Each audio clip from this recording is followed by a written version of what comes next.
Hello friends, അസ്സാം വലൈക്കും. നമസ്കാരം. എല്ലാവർക്കും മോംസ് ലൈഫിലേക്ക് സ്വാഗതം. എന്തൊക്കെയുണ്ട് വിശേഷങ്ങൾ? എല്ലാവർക്കും സുഖമാണെന്ന് വിചാരിക്കുന്നു.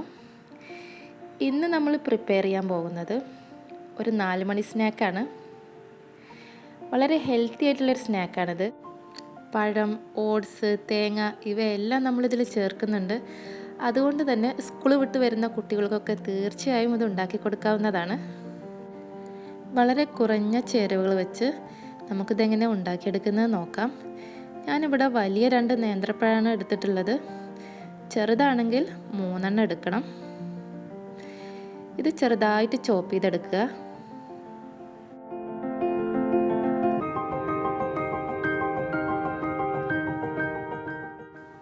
ആവശ്യത്തിനുള്ള ഓട്സ് എടുക്കാം.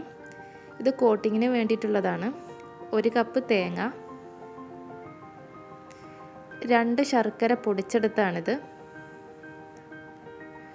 കുറച്ച് പാല്,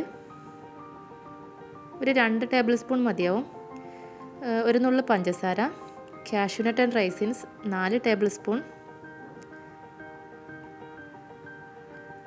2 മുട്ട, 3/4 ടേബിൾ സ്പൂൺ ഘീ, 1 ടീസ്പൂൺ ഏലക്ക പൊടിച്ചത്. ഒരു ബൗളെടുത്ത് 2 മുട്ട പൊട്ടിച്ചൊഴിച്ച് കൊടുക്കാം.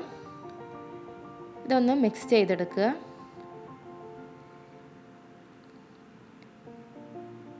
ഇതിലേക്ക് കുറച്ച് പാലൊഴിച്ച് കൊടുക്കാം,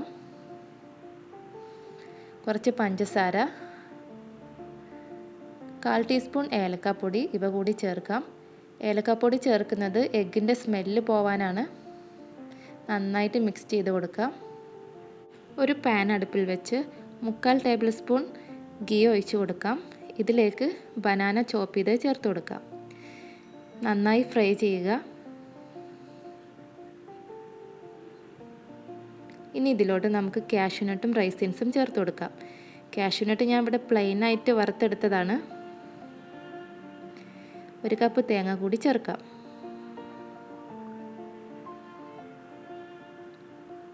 ഒന്ന് ഇളക്കി കൊടുക്കാം. ശർക്കര കൂടി ആഡ് ചെയ്യാം. നന്നായി ഇളക്കി കൊടുക്കുക. ജസ്റ്റ് ഒന്ന് തവി ഉപയോഗിച്ച് നമുക്കൊന്ന് പ്രസ് ചെയ്ത് കൊടുക്കാം. ബനാനയൊക്കെ ഒന്ന് ഒരു 5 മിനിറ്റ് നമുക്കിത് അടച്ച് വെച്ച് വേവിക്കാം. ശർക്കരയെല്ലാം മെൽറ്റായി വരാനാണിത്. ഇനി 3/4 ടീസ്പൂൺ ഏലക്കാപ്പൊടി കൂടി ചേർക്കാം.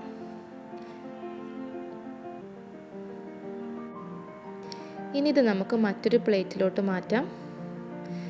കയ്യിലൊരല്പം നെയ്യോ എണ്ണയോ തടവിയതിന് ശേഷം ഇത് ബോളാക്കി ഉരുട്ടിയെടുക്കാം.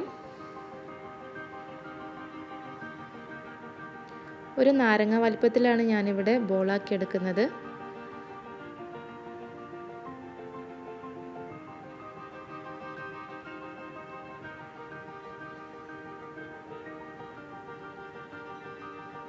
എല്ലാം ഷേപ്പ് ചെയ്തെടുത്തിട്ടുണ്ട്.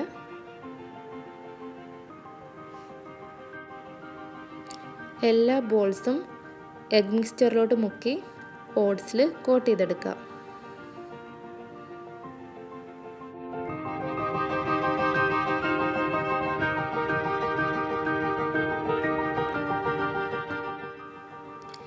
എല്ലാ ബോൾസും കോട്ട് ചെയ്തിട്ടുണ്ട്. ഇനി ഇത് നമുക്ക് ഫ്രൈ ചെയ്തെടുക്കാം.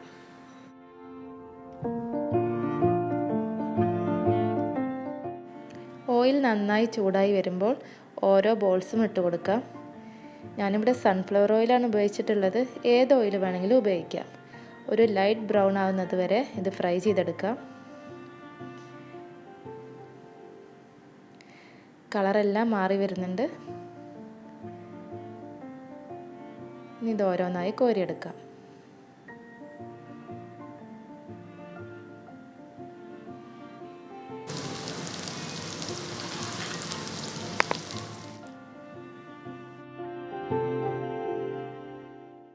നമ്മുടെ ഹെൽത്തിയും ടേസ്റ്റിയുമായ ബനാന കോക്കനട്ട് ബോൾസ് ഇവിടെ റെഡി ആയിട്ടുണ്ട്. നിങ്ങൾക്ക് എല്ലാവർക്കും ഇത് ഇഷ്ടമായെന്ന് വിചാരിക്കുന്നു.